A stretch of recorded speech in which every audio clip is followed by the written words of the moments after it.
inakuaje? Yaani naipenda Yanga. Lakini napenda kujionyesha.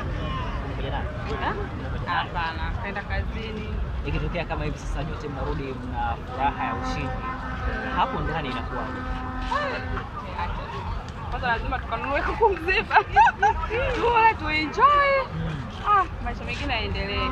Yanga yako umeiona hii leo. Una lipi la kuzungumza juu ya Yanga yako? Yaani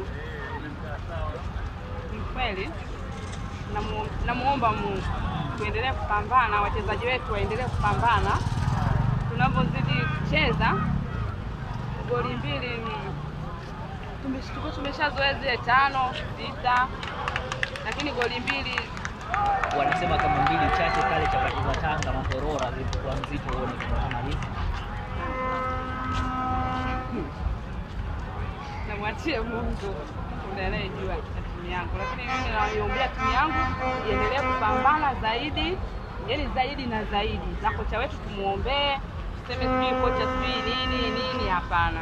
Kocha ambavyo anafanya, unaona Oktoba anatiki au atiki? Anatiki. Mimi namwamini, yani mimi naamini kocha wangu anatiki. Anafika. Kitu. Mashabiki tuongea labda natamani kuna mpira kwa simu, lakini bado mapema sana. Kweli. Unajua kocha unaona unanuna hata mwenyewe anatamani pia, sawa, lakini hapo alipo anatafuta nipate kikosi cha kwanza ambacho hichi, sawa, itafanya vizuri. Kwa hizi lawama za makocha, sijui kocha hivi ni maneno tu ambao mtu ambaye hajui mpira. Kweli. Unaelewa? Japo ndio tunatamani kuliona ile soka la Diamond au ile soka la Nabi. Unaelewa? Tunatamani kiukweli, lakini hata hivi sio mbaya, tunacheza tunashinda huko na yeye. Haya maneno tunaongea anayasikia ujue. Mitandaoni naye anapitia, anaona kumbe wananchi wanataka hiki, kumbe wananchi wanataka kile. Mimi naamini ipo siku. Sawa, ile soka tunalitaka tutaliona. Lakini mimi natakia